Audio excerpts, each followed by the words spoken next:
Ladies and gentlemen, we'll go ahead and get started. Ladies and gentlemen, this year, our color guard is made up of 4 of Farmington Country Manor's finest. Representing the United States Army, World War II, Private First Class Harold Raleigh. Representing the United States Marine Corps, World War II, Corporal Carl Schmidt. Representing the United States Navy, World War II, Seaman, 3rd Class, Galen Eschman. And representing the United States Army, World War II, Corporal Willis Young. At this time, will you please rise for the presentation of colors and the playing of the national anthem. And I would like to encourage all of you to please sing the national anthem as well. First Sergeant. Color guard, attention, forward, march.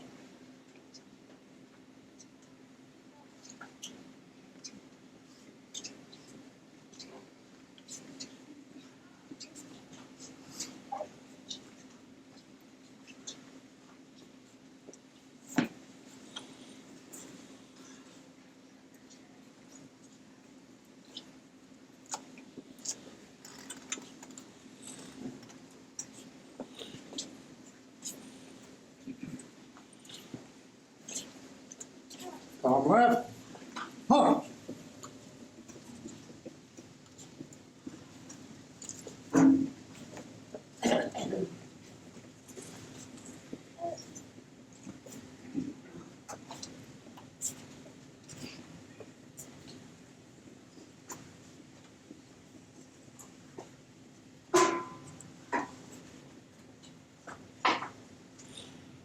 Left, face.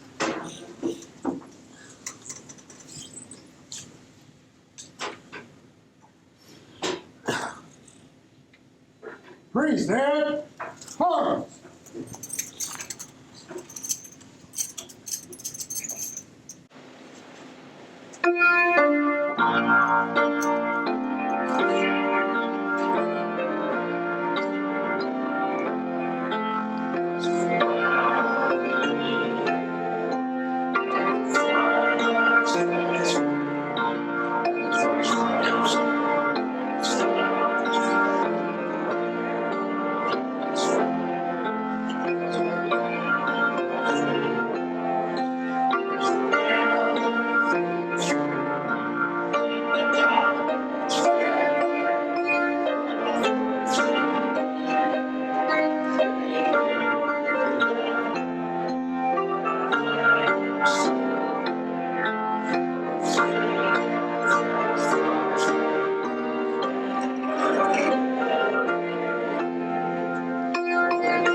Order, pause.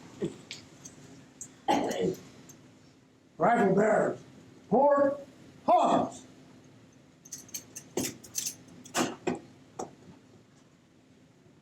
Colors ready?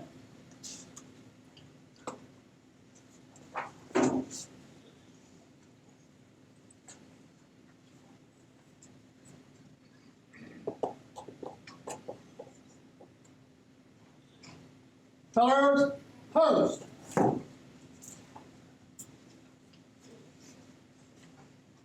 At ease. Ladies and gentlemen, will you please remain standing as my good friend, Airborne Ranger, Sergeant John Haynes, United States Army, delivers our invocation.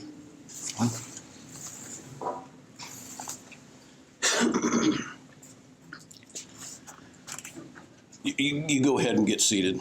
Go ahead and be seated.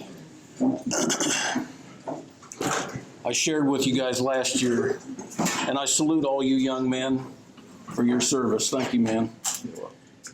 I shared with you last year that I have a paralyzing fear of public speaking.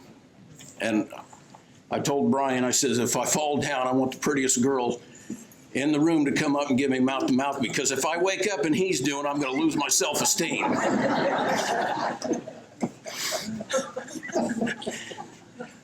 As a young man in 1987, I got sent to Korea. On a mountaintop, I wasn't a Christian. On a mountaintop at night, the stars were brilliant, and I prayed. I had a longing. I felt a longing to become closer to God, and I prayed, God, would you put some good Christian people across my path? I didn't know how to get there, but maybe they did. And a year later, I got volunteered to go eat Thanksgiving dinner with a church family. And my best buddy was Jim Modlish, and he was a Baptist preacher. And he told me how to accept Jesus Christ as my Savior.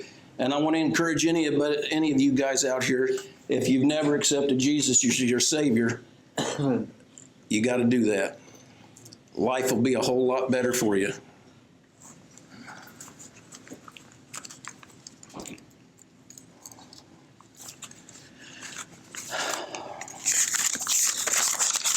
Bow our heads. Almighty God, we give you thanks today for our nation's veterans. We honor them, Father, for their faithful service in defending and preserving our freedoms. Father, we're grateful to those who have served during times of peace, standing ready, bravely awaiting their call to duty.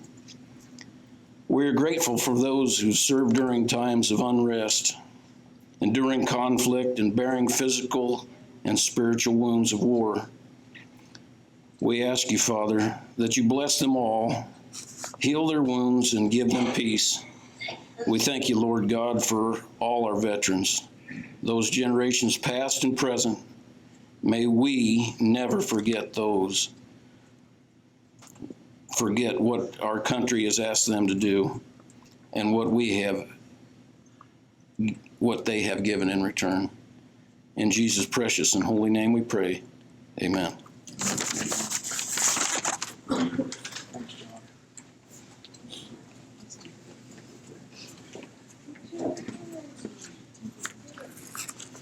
Ladies and gentlemen, sorry, wrong page. I didn't have it ready for me. He's in trouble. Ladies and gentlemen, welcome to Farmington Country Manor. My name is Jennifer Baker. I'm the administrator here of FCM.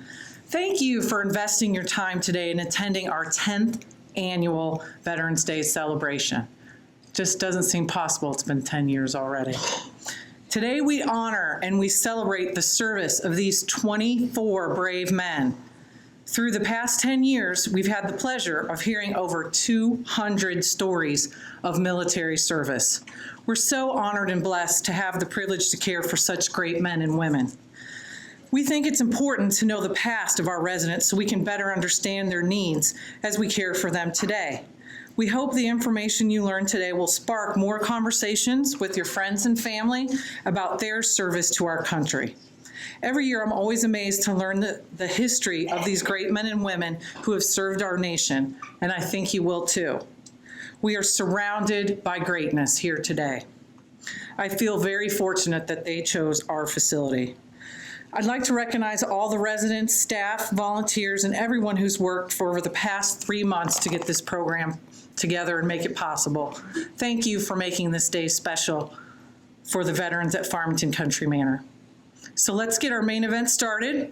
Our program is going to last about an hour and a half. So please welcome our Master of Ceremonies, my wonderful husband, Staff Sergeant Brian Baker, U.S. Army Ranger Qualified. Well, ladies and gentlemen, once again, thank you all for coming here today and having this opportunity to hear the stories of these men that we have presented here. This being our Veterans Day, it's important that we all come out and share in this. Our elected leaders should be here to see this, and I know they went to ceremonies around today, and but it's very important that we don't forget what this day is all about. Today, on this Veterans Day, we give thanks to our nation's warfighters and peacekeepers.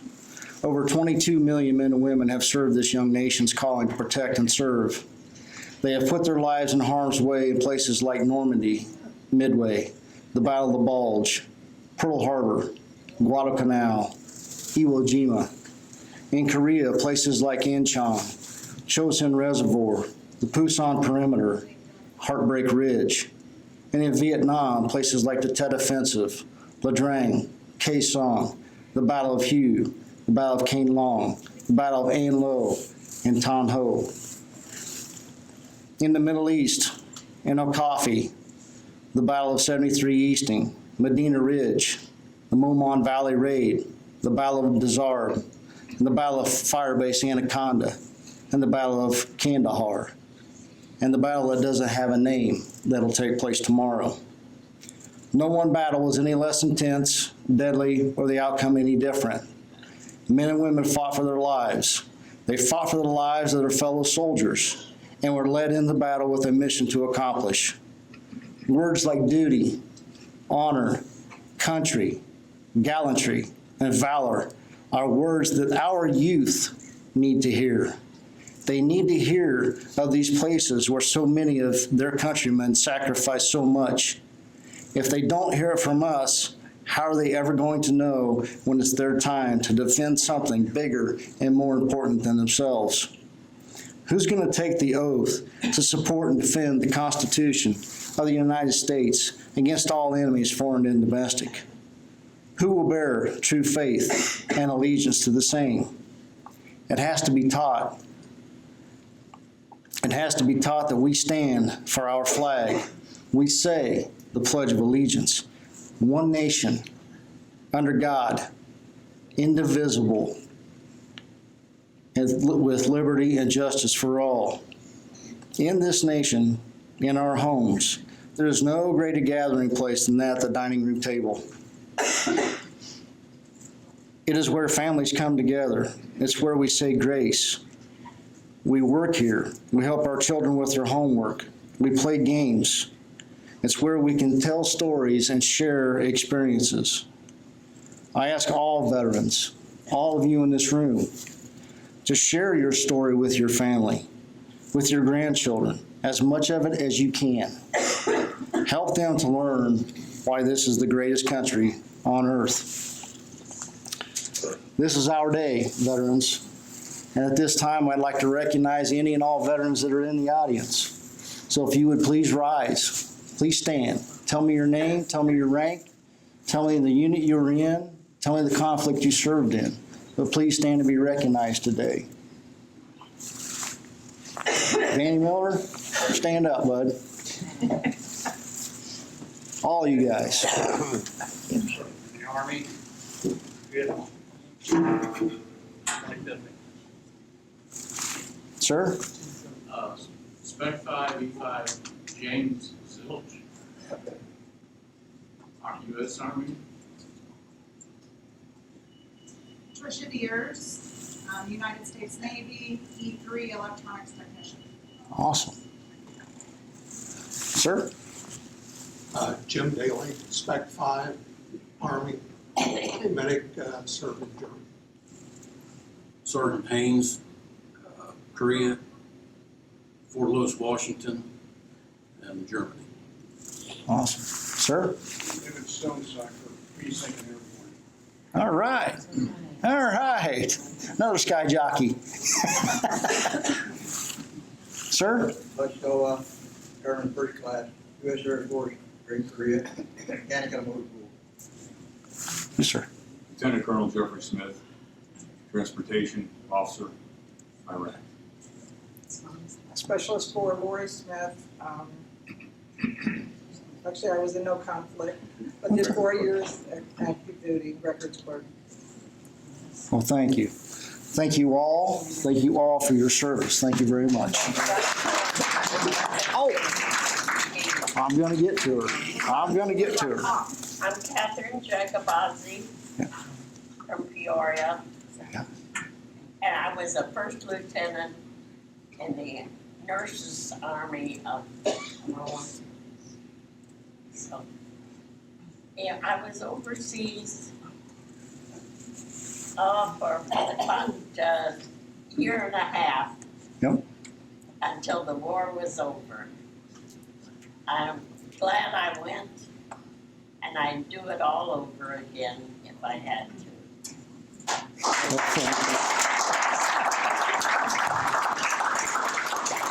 She'll be 100 years old December 20th. Oh, my goodness. I'll be 100 years old. Wow. Mention that. Well, I wanted to read a little bit about the Army Nurses Corps. Oh, yeah. Members of the Army Nurses Corps served in theaters all over the world. They often had to live and work under trying conditions, treating others and suffering themselves from tropical illnesses and diseases, adapting to different climate conditions. Moreover, nurses had to cope with the inadequate supplies and the lack of adapted theater clothing. Some came under fire, others were taken prisoner, and many had narrow escapes. Deaths were unavoidable due to the hazardous duty. In World War II, 59,000 women served in the Army Nurses Corps. In Korea, 7,000 women served as healthcare professionals, and 1,500 nurses served tours of duty on the Korean Peninsula. In Vietnam, approximately 11,000 women served in military roles in Vietnam, with 90% of them being nurses. In every conflict this nation has had, there has been women there caring for the ill, injured, or dying. These women and their contributions and sacrifices to this country and to the success of every battle that's ever been won in this nation, credit goes to them as well, and their stories need to be told. Today we are blessed to have with us our special guest, Catherine Jacobazzi, from right here in Farmington, Illinois, has just stated that she was a World War II Army Nurses Corps lieutenant who served in World War II. And I can't think of anyone I would rather have to come to my bedside if I was an injured soldier in World War II than that beautiful young lady to come up and hold my hand and tell me everything was going to be okay. Thank you so very much for your dedication and service to this country and for what you did for the young men that you helped over there. Thank you.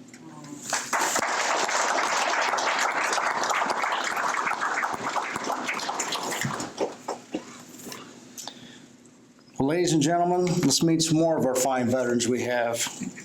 I'm going to start with this gentleman sitting right here. This is Harold Raleigh, Private First Class, United States Army, 1944 to 1946. Private First Class Raleigh wanted to join the Navy with his three cousins, but the Navy said, sorry boys, we're full.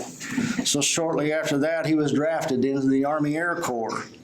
He was sent to Kessler Airfield in Mississippi for basic training, and all was going fine until one morning they were called out to a formation and notified that they would be reporting to Camp Housie, Texas, as they were all now in the Army. Seems the Air Corps was having a change of mission and staffing, so Private First Class Raleigh and others started infantry basic training, which we all know now was for the likely invasion of the Japanese homeland. After completion, Raleigh was sent to Fort Meade and then placed on a troop train to Oregon. Then he was assigned to the 47th Infantry Regiment, boarded his ship, and set off for the South Pacific. Several days before they reached the Philippines, they received word that the second atomic bomb had been used. They landed on one of the Filipino islands and spent about 2 months camping out on the beach and waiting orders. Orders came, and he was sent to South Korea.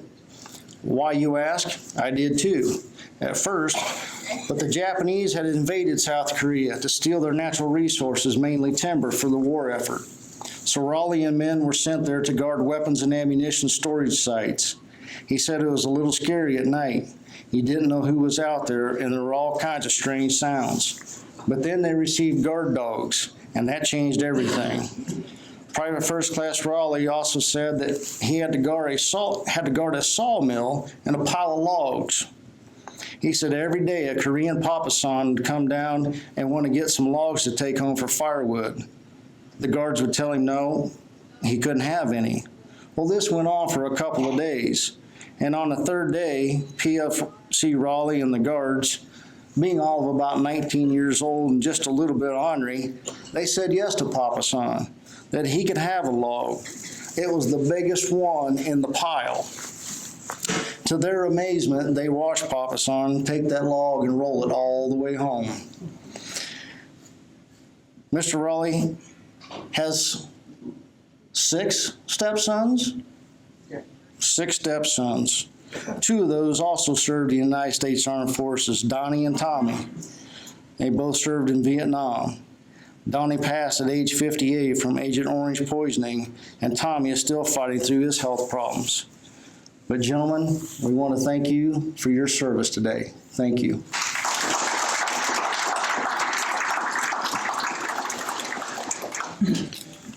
Our next veteran is Carl Schmidt, Corporal, United States Marine Corps, 28 June 1943 to 28 December 1945. Carl J. Schmidt, a Marine that would not die.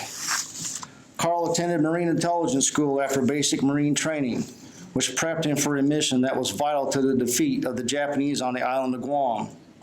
Corporal Schmidt was inserted by submarine along with a Japanese interpreter on the island of Guam on March of 1944.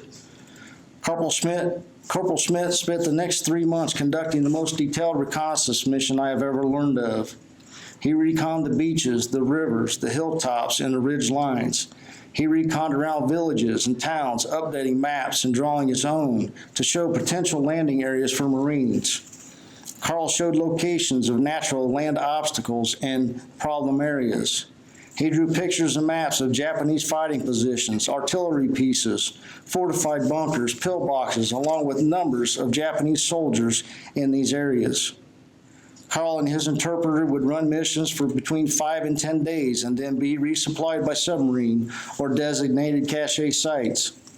For 3 arduous months, these two men mapped the island, avoiding detection. Once all the intelligence was gathered, Corporal Schmidt was extracted and sent to debrief Major General Charles D. Barrett. Carl was a human intelligence gathering resource who reported directly to the division commander. There, Carl produced stacks of drawings and maps, reports of enemy sightings, strength and position of enemy troops. For around 3 weeks, Carl was an intricate part of the mission planning for the invasion of Guam. After more than 2 months of planning, preparing, training, and rehearsing, it was time. And on July 21st, 1944, Carl was with the first wave of Marines to hit the beaches at Guam. Carl helped advance troops forward as he had seen some of this terrain before, and by nightfall, the 3rd Division Marines had advanced nearly 2,000 yards inward from shore. The Japanese counterattacked all night, Carl said. The first one came around midnight and again at 0200, and the last at 0600. Carl said when they could see well enough, there were at least 100 dead lying in front of us. 3 days later, the 3rd Division had only gained another 2,000 meters of dirt. Fierce, close combat fighting with heavy mortar and artillery attacks constant as the Marines scratched and clawed their way forward. The Marine 3rd Division and the Army 77th Division finally broke through and joined forces on the 31st of July, 10 days into the battle. Now U.S. forces have effectively cut the island in half and started a push towards Mount Barragata. On the 14th day of the battle, the U.S. forces reached the base of the mountain.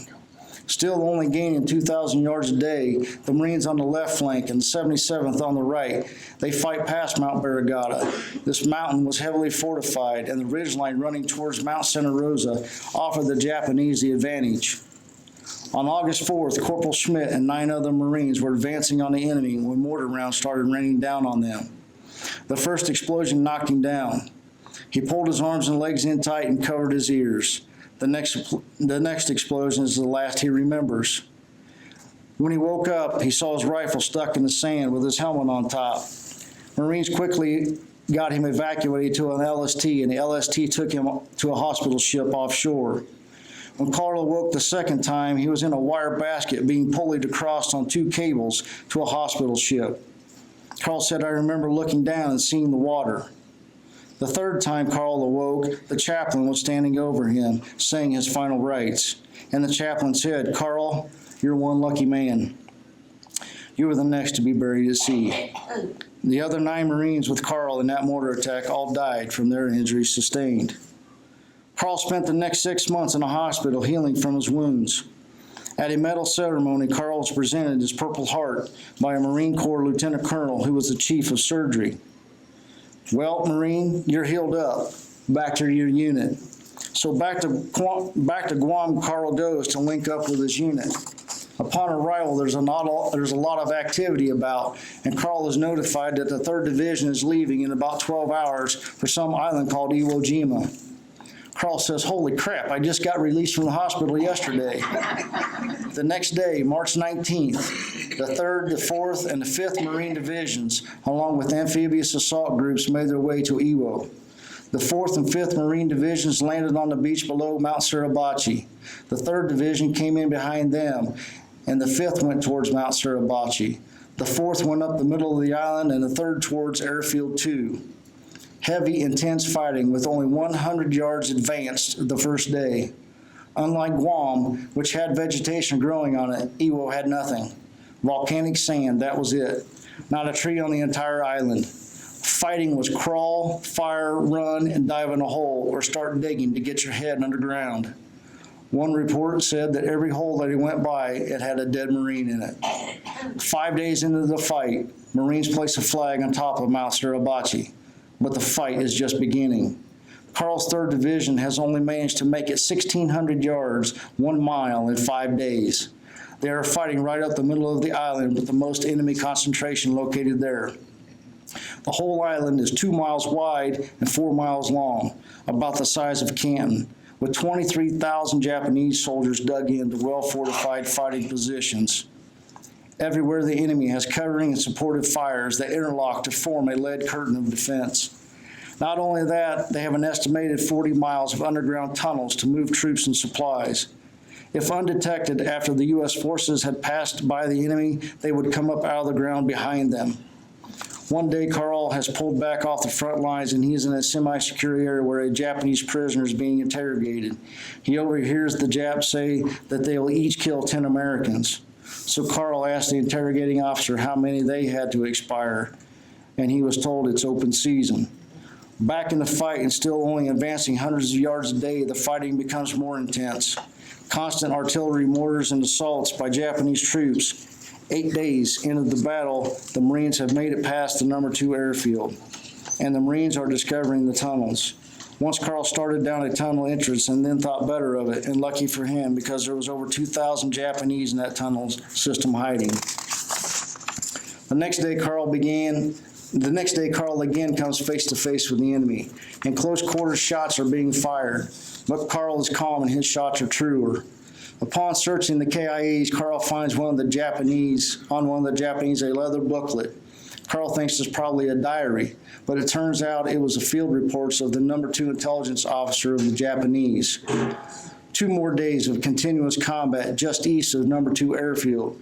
Corporal Schmidt and 5 Marine buddies are engaged with the enemy. Advancing forward, they come across some dead and wounded Marines. Carl and his buddies grab one of the Marines and drag him back into a bomb crater, where they take cover. Still engaged with the enemy and ammo running low, Carl's buddy takes off to retrieve more .30 cal ammunition. Right when he gets back, he's shot and dies instantly.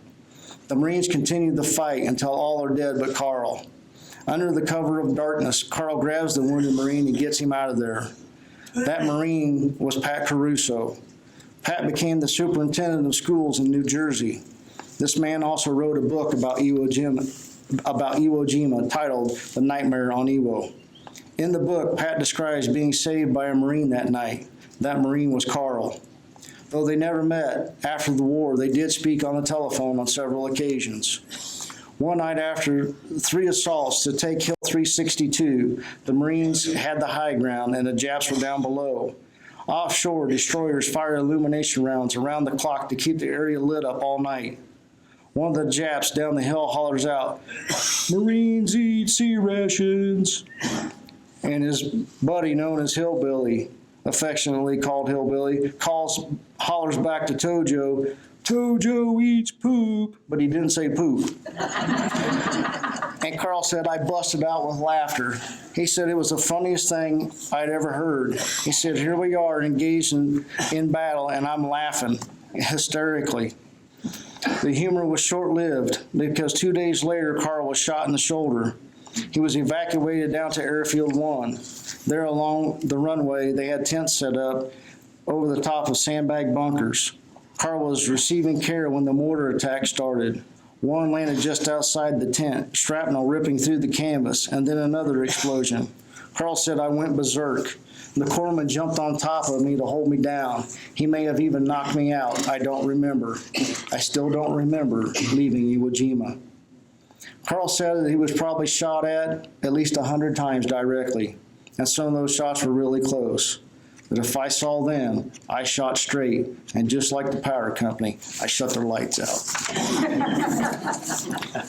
Carl, thank you for your service.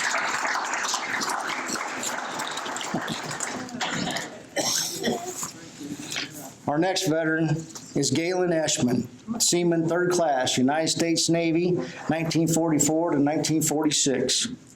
Seaman 3rd Class Eschman served as a signal bearer on a troop landing craft. He used flags and Morse code light signals to communicate and relay commands from his ship to others. Galen served on the USS Hansford, which delivered 2,600 troops on the beaches of Iwo Jima. Galen told me that he too saw the American flag flying on top of Mount Suribachi. Anchored offshore during the battle on land, and with the aid of a long scope, he and some of his crew saw them raise our flag. From there, Galen headed to Japan for a planned invasion. The bomb had been dropped by the time they arrived, and he was later a member of the shore patrol around Nagasaki. He said he would never forget what he saw there. But we thank you for your service.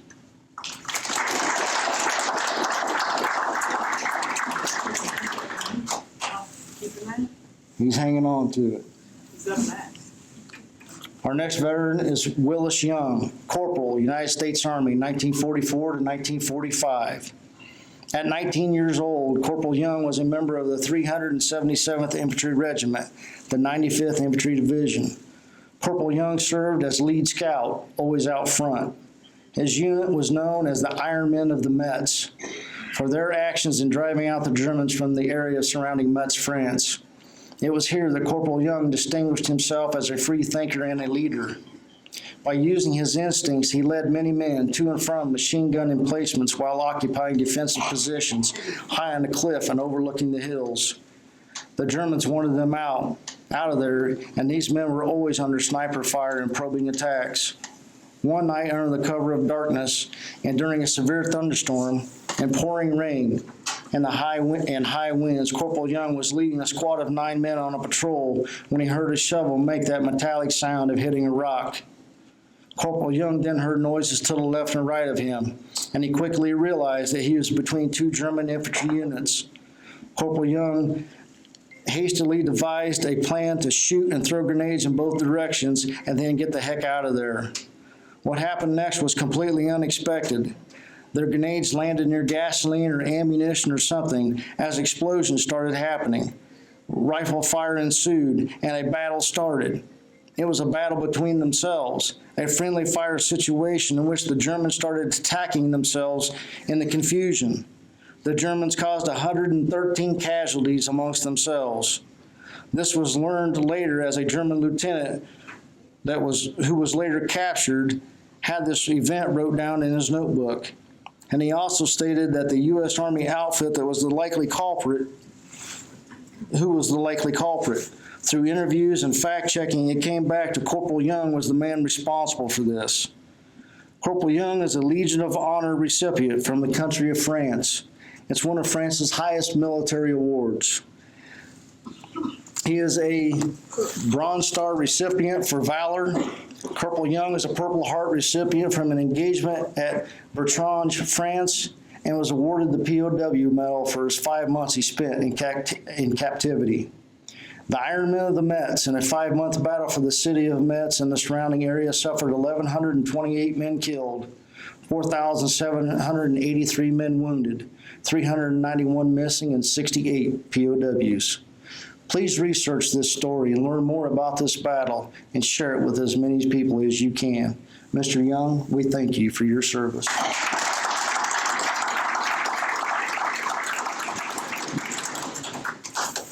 Our next veteran is Mr. William Davies, Sergeant, United States Army, 1970 to 1971. Upon arriving in Vietnam, Sergeant Davies' first assignment was with the 23rd Infantry Division, the Americal Division. Sergeant Davies' first job in country was on a body bag detail. What an introduction, what an indoctrination to Vietnam. After that, a LRP detachment, long-range reconnaissance patrol detachment, was short on manpower, so he was assigned to them for about 3 weeks before he requested another unit assignment. He said those guys were way too gung-ho for his liking. Sergeant Davies ended up on a sniper team as an assistant gunner and spotter. He and his gunner were responsible for overwatch and support for combat patrol missions, and particularly used for downed pilot rescue and security. Sergeant Davies ended up being the sniper for his unit after his gunner was injured. The first sign of the reality and the magnitude of where he was and what was happening is what he saw of a mechanized infantry unit returning from a mission on the Cambodian border, where the South Vietnamese Army were supposed to lead this attack, and the U.S. forces were supposed to support and back them up. What happened was the South Vietnamese soldiers abandoned the fight. They started defecting and running away, only to leave the Americans holding the bag. Sergeant Davies said that unit got shot to pieces. Their APCs were riddled with holes from machine gun fire and RPGs. He knew then what could happen on any given day. Sergeant Davies, I want to thank you and I want to welcome you home.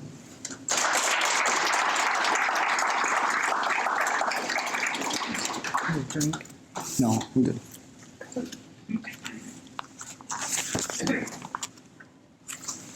I'm missing this thing.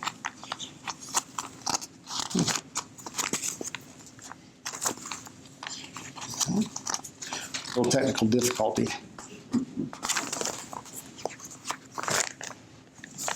Yeah. All right. Our next veteran is Dale Emke, Specialist, United States Army, 30 August 1965 to 21 August 1967. Spec 4 Emke was inducted into the U.S. Army on 30 August 1965 and was transferred to the U.S. Army Reserve on 21 August 1967. Specialist Emke was assigned to the 178th Aviation Company, 14th Aviation Battalion, 12th Aviation Group. Specialist Emke was trained as an aircraft crewman, a rotary turbine maintenance technician, and a mechanical turbine helicopter mechanic on the CH-47 and CH-54 helicopter systems. He was stationed at Fort Rucker, Alabama, and Fort Eustis before receiving orders to Vietnam. Once in Vietnam, he was assigned with the 178th Boxcar 52. He was based at Phu Loy with their 13 CH-47s. While there, Specialist Emke met another gentleman from Decatur, Illinois. His name was Gary Driscoll. It just so happens I work with a Paul Driscoll, and Gary is his uncle. While in Vietnam, Specialist Emke conducted helicopter maintenance, LZ operations when equipment was being transported in and out. He managed Vietnamese workers doing base construction work, served as the company XO's driver, and was part of a record-setting event that the 178th took place in. The 178th in one day moved 3,775 tons of cargo and 781 personnel. Dale told me a story about a ride he received one time from the Air Force. One time he had to take a Jeep up to another landing zone location and was going to catch a ride back with the Air Force on the C-130. They loaded the plane with equipment and personnel and then took off. Not long into the ride, the plane caught fire. Imagine that. And they had to return to base. They loaded another plane, and he was able to complete his journey. Just for the record, Mr. Emke says there's no such thing as a perfectly good airplane. Specialist Emke is a member of the Fly to Lie Association. Specialist Emke, thank you and welcome home.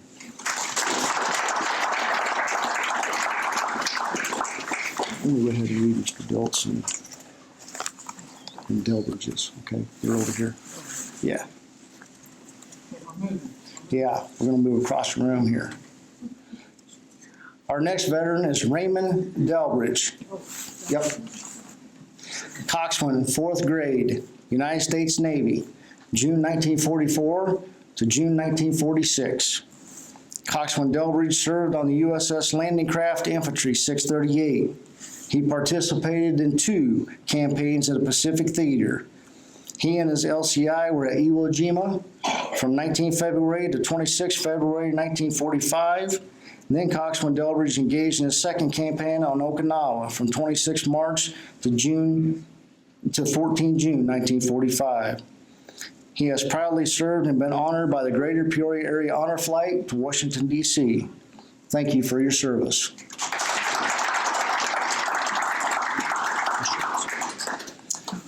Our next veteran is Ronald Diltz, Specialist, United States Army, November 1961 to 1963. Specialist Diltz attended basic training at Fort Leonard Wood, Missouri, and then was stationed at Fort Hood, Texas with the 4th Armored Division. Specialist Diltz worked as a supply clerk and inventory clerk, but specialized as a computer parts specialist. Specialist Diltz spent time at Aberdeen Proving Grounds and was activated for the Berlin Crisis, where he was sent to Fort Stewart, Georgia.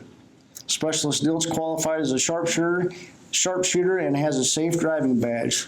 Thank you for your service.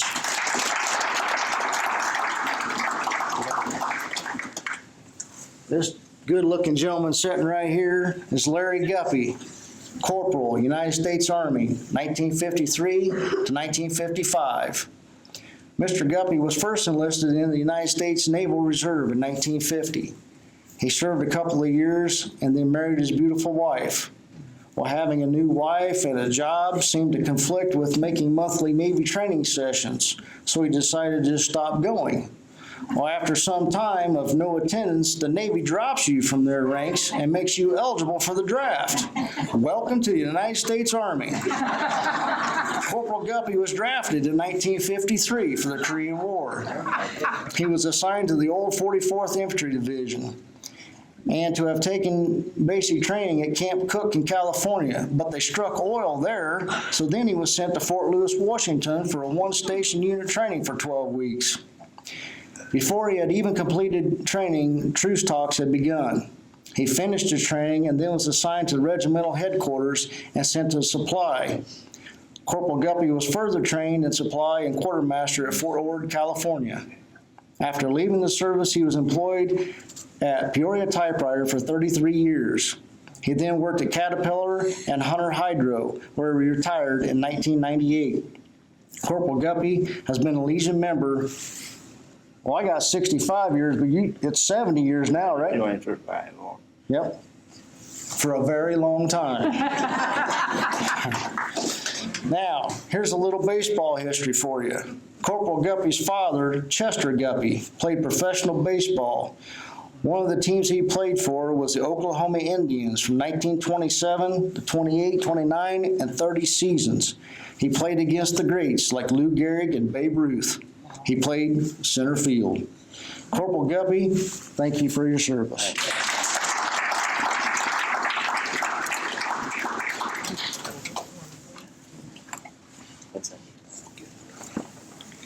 Our next veteran is Wade Hall, Specialist, United States Army, 1966 to 1969. As Specialist Hall recounts, I was drafted on February 14th, 1966. Thanks for the show of love, he says. The Army wanted me to be a cook. I said I didn't want to be a cook, and to get out of that, I had to agree to another year of service. So I did. And I worked in supply and quartermaster as a mechanic and maintenance in the 69th Maintenance Battalion. I drove a truck part of the time and was a mechanic part of the time. I drove a truck 3 days a week in Vietnam from Pham Rang Air Base to Cam Ranh Bay to deliver and pick up parts, ammunition, food, mail, whatever needed to be transported between the two sites. I did this for 7 months. They must have thought this was a pretty secure area because we never had any kind of armed escort. We didn't even have weapons with us. When I went down to Tan Thiet, LZ Betty, that's between Pham Rang and the Black Forest, There I performed maintenance on guns, fuel equipment, water pumps, and generators. I also would go down to the beach and help with fuel offloading operations on large barges and load the fuel onto larks and take it up to the airfield area. I spent some time at LZ Sandra too, and there I watched the South Vietnamese Air Force conduct bombing runs on enemy targets. They would dive in, machine guns ablazing, and then pull up vertical and climb to altitude and then drop the bombs. This was called over-the-shoulder bombing. I also watched the naval gunfire and artillery support of 101st Airborne Patrol, who had discovered a large weapon in food, medical supply cache that was booby-trapped and deemed too dangerous to search. They bombed that place until it looked like a parking lot. Given everything that I seen, everything that I went through, I'm very fortunate, and I made it home. Welcome home, sir.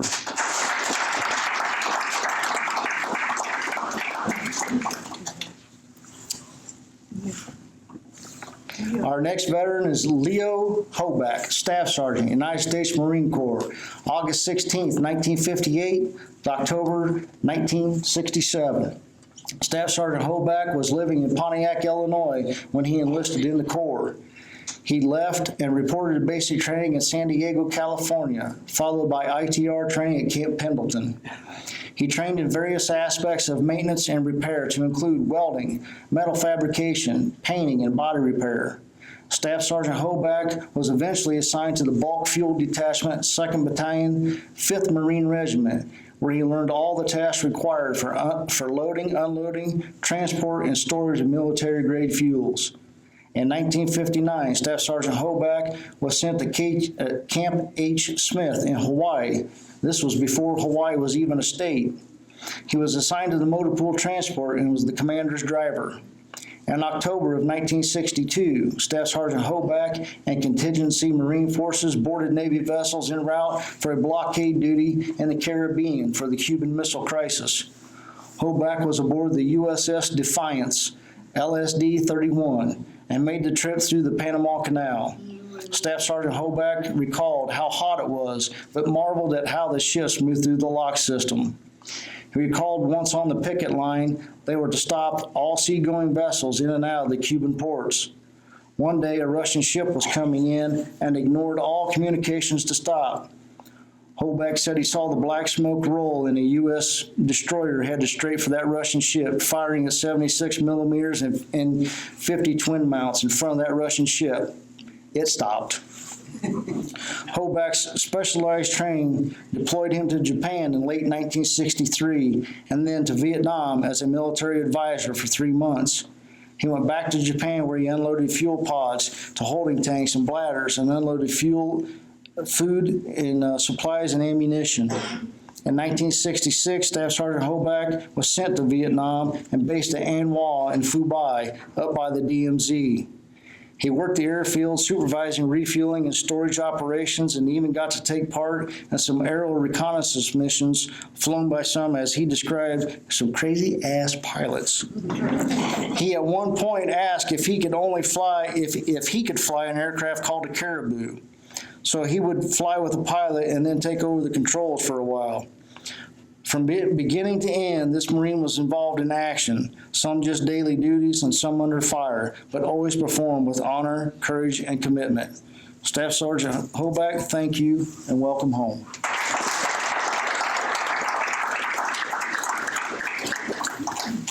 Our next veteran, who looks like he got in a brawl last night out drinking with the boys, that's Robert Howe, Airman. Yeah, that's Airman, United States Air Force, 1968 to 1972. Airman Howe served in the Air Force aboard the USS Constellation, an aircraft carrier, with the 144th Fighter Squadron. His duties as an electronics warfare technician were to service instrumentation on the A-4 and the A-4B Skyhawk aircraft. Airman Howe served in Vietnam from 1971 to 1972. He also toured the China and Philippines region and was able to lay over at Pearl Harbor, Hawaii one time. Robert is the youngest sibling in his family, and the only other survivor is his older brother. Airman Howe's brother also served in the armed forces. and was a crew member on the USS Oriskany, an aircraft carrier stationed out of San Diego.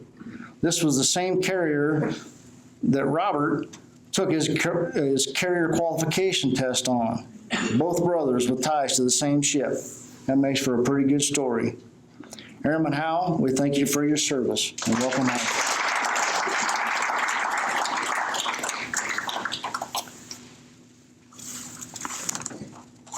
Our next veteran is Orrin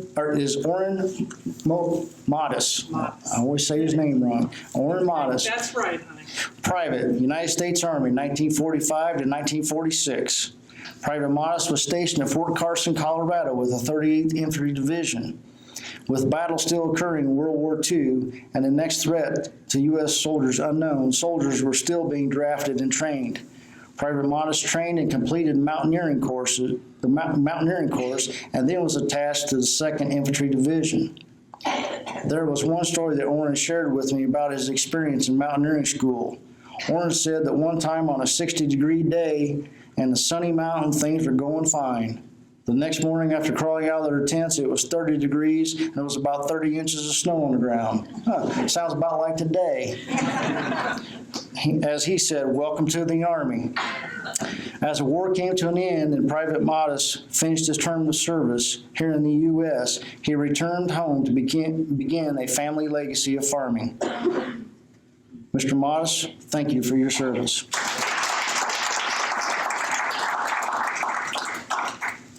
Our next veteran is John Olds, Corporal, United States Marines, 1969 to 1972. Corporal Olds enlisted in the Marine Corps because of an overwhelming sense of pride. He said the Corps had a set of values that I knew I could live up to. That's why I joined. He grew up without a father who passed away when he was 4 years old.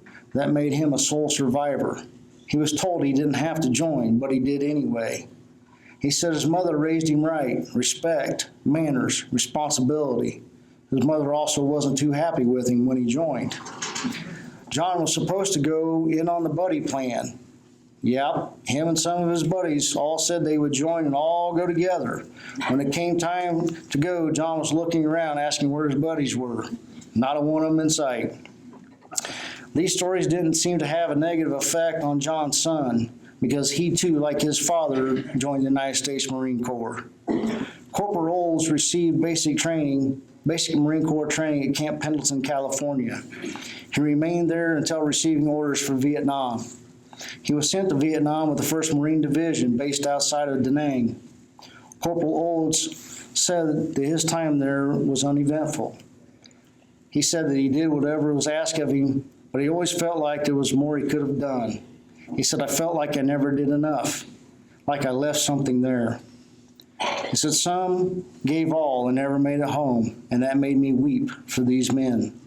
He finished his stint in the Corps, getting out in 1972 and going to work with the federal prison system. Mr. Olds said that he worked or started up 6 different federal penitentiaries, including the federal prison in Pekin, Illinois. Mr. Olds retired from the federal prison system with 24 years of service. Corporal Olds, we thank you and welcome home.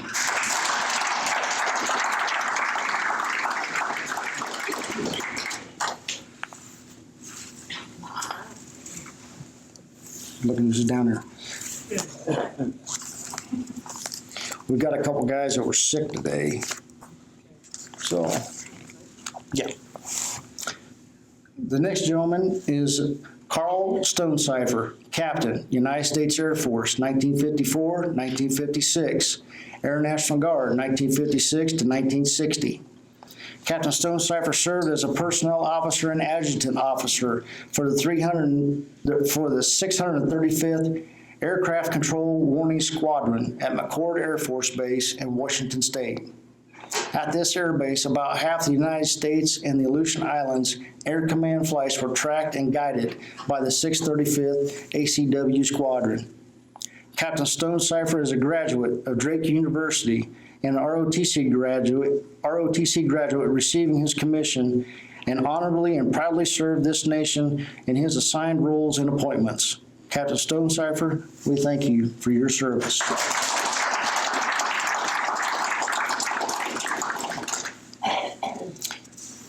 Our next veteran wrapped in the blanket is Robert Thompson. Now, he's just newly arrived. He's only been here for, what, 3 days? Right. 2 days, yeah. So, Robert Thompson, Lieutenant, United States Army Air Corps, December 7th, 1942 to 26 June, 1945. Robert joined the Army Air Corps on December 7th, 1942. Robert was a Peoria Central High School graduate, having been a classmate with Bob Michael. Robert said Bob was a baseball player and I was a football player, but we were both on the debate team.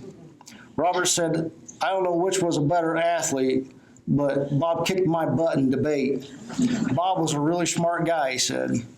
Bob enlisted in the Army and was with the 39th Infantry Regiment. I joined the Air Corps and entered the pilot training course as an aviation cadet at Maxwell Field in Alabama. Lieutenant Thompson started off as a fighter pilot, trainee, and recalled how much fun it was to fly the P-40. For fun, he said they would dive out of the sky towards steamers on the river and do fake strafing runs on them. He said those guys would be so mad they'd be out there shaking their fists at us and telling us we were number one. We also got in trouble for that, he says. Before Lieutenant Thompson finished his fighter training, he was reassigned to a bomber squadron to help fill the shortage, as so many air crews were being lost in Europe. After Lieutenant Thompson's training was complete, he was sent to the South Pacific and joined the 417th Bombardier Squadron. Here he co-piloted and piloted a B-24 Liberator from a base in New Guinea. His squadron supported the Luzon invasion, the Battle of Leyte, bomb targets on Halmahera, and the island of Ceram. One of his missions Lieutenant Thompson went on was to bomb an oil refinery and storage area. Lieutenant Thompson said, from fake strafing runs to having real bullets shot at you, I was lucky, and none of my crew members were ever injured. We had some good times together and supported each other. The best thing of all was walking around and having those swabbies have to salute me. They just hated that, he said. Lieutenant Thompson, thank you for your service.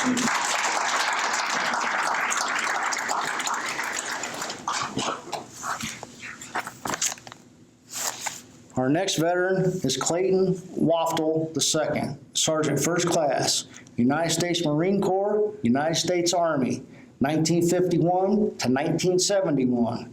Sergeant First Class Waftel dropped out of high school to join the United States Marine Corps in 1951. He went to Korea to fight, and fight he did. He received a Purple Heart for injuries sustained in combat. After the war, he came home and went to work for International Harvester. After a short time, he was laid off and tried to rejoin the Marine Corps. They said no, because now that he was married and had dependents, they didn't want him. So the Army said, we'd love to have you. Sergeant First Class Waftel was sent to Fort Leonard Wood, Missouri to be a drill corporal. He pushed troops through basic training until the Army sent him to Vietnam as one of the first military advisors. After a tour in Vietnam, he returned back to Fort Knox to train troops again. He also served as a career counselor and a recruiter, becoming the best in the state of Illinois. After 20 years of service, he retired, and we thank you for your service.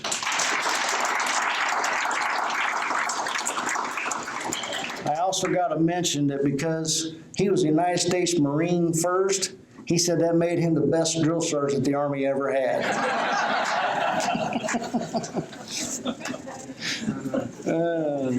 Let's see. Hang on here.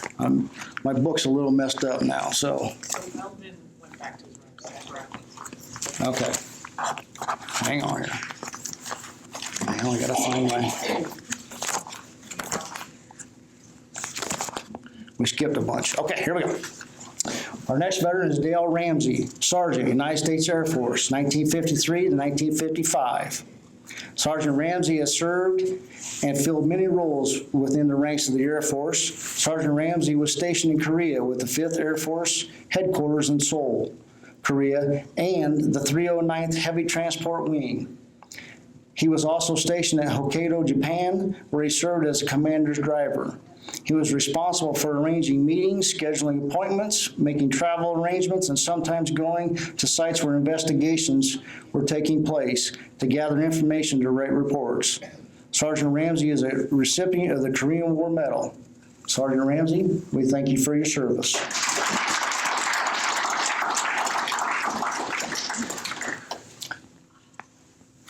Let's see, right here.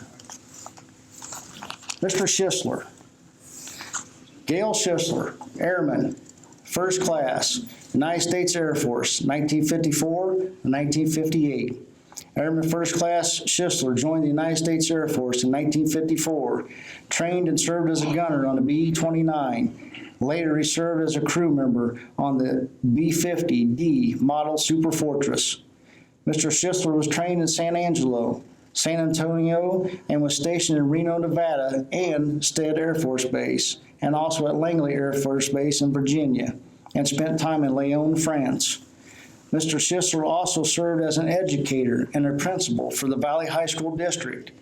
Mr. Schisler served as a state representative and was elected to Congress in 1964. Mr. Schisler spent a major part of his life serving the public as an educator, a representative for the people, and a defender of the Constitution of the United States. Mr. Schisler, we thank you for your service.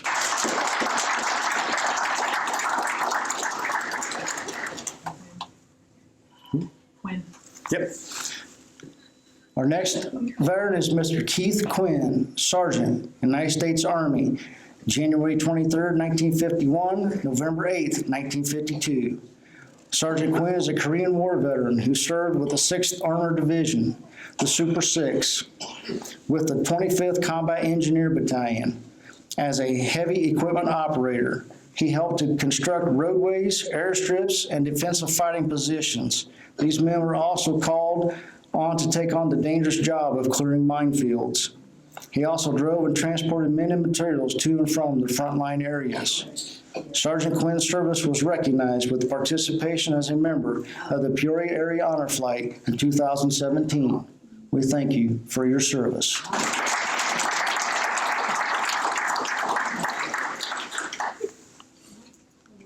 Oh, Mr. Warden.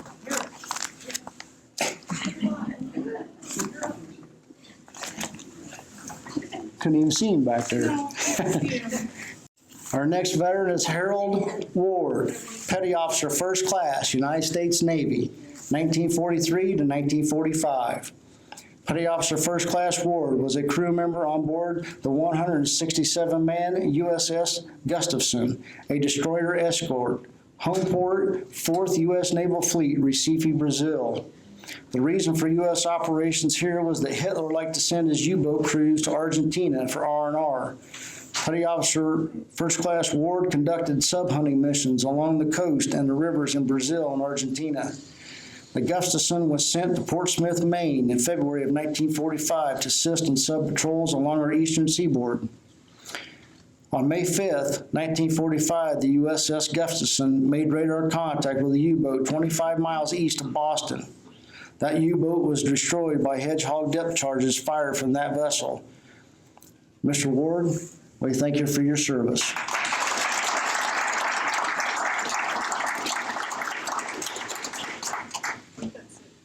Well, I'm going to talk about Eldon. So we had a gentleman that was here, but he's left and went back to his room. His name is Eldon Zabarak, Seaman First Class, United States Navy, 1942 to 1945. Eldon grew up around St. David, Illinois. He used to ice skate on Big Creek from St. David almost all the way to Canton. He helped work the coal mines with his father, and that's when he decided that he'd want to do that for the rest of his life. So Eldon hitched a ride to Peoria and enlisted in the Navy. He was sent to Great Lakes for basic, and he attended gunnery school there as well. Seaman First Class Zabarak was then sent to New Orleans for a short assignment working at an ammunition depot, outfitting new ships off the assembly line with armament and ammunition. Seaman First Class Zabarak was then sent to California to be assigned with the 3rd Naval Fleet. He was assigned as a crew member aboard an LCT as a gunner. This contingency force moved to the island of Guadalcanal for the first battle, and then on to New Georgia, and then to Bougainville, and then to New Britain, where Rabaul was located. They took over this area where the Japanese had been ran out and found huge caves with factories built inside of them. They secured the area and held on to it for the rest of the war. While there, Eldon said that he saw some amazing things. He saw lava coming out of volcanoes, and he could feel the earth shake from the earthquakes. He also got to see a USO show with Jack Benny, and then sat across the table from him during supper. Eldon told me that he never wanted to be promoted while he was in the Navy. He said that $10 a month wasn't worth all that responsibility. He also said he never slept in his own bunk. He said if you did, they knew right where to find you. As the war was coming to an end, he was asked about re-enlisting. He declined, saying the Navy was way too strict for him. Seaman First Class Zabarak, we thank you for your service.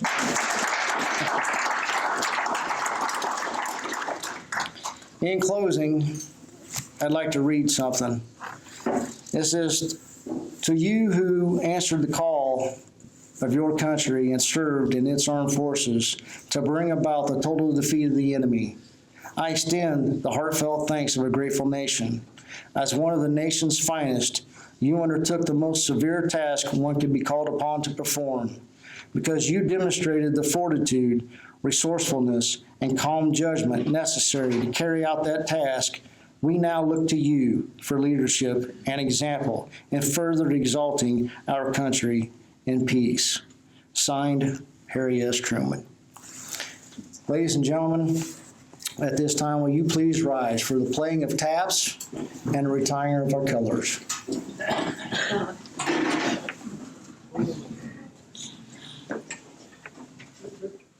Color guard, I stand. Color bearers, change colors.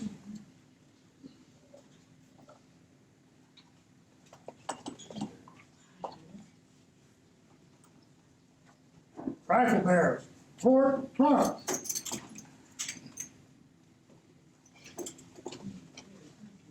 Spring set, color.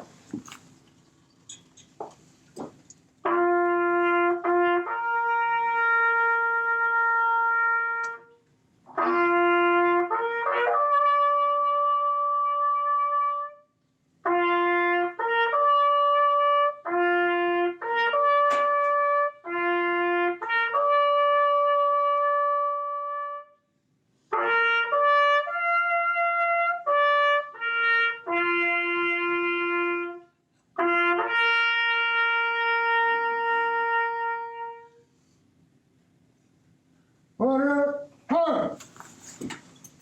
Rifle bearer, right shoulder, hard. Right face.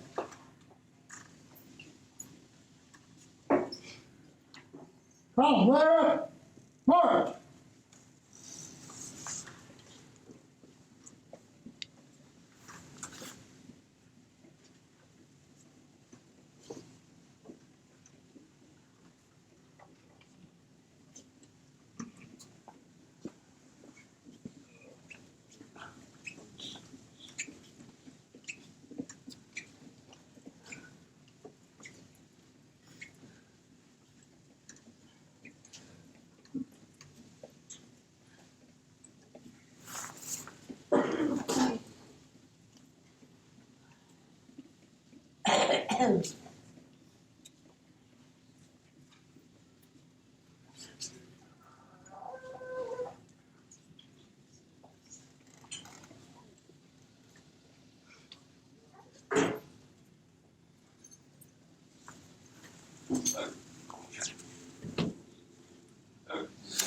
Ladies and gentlemen, that concludes our service. I'd also like to make you aware that out front in the lobby, they prepared some refreshments, and we'd love to have you stick around, meet our veterans, and share some more stories today. Thank you all very much for coming today.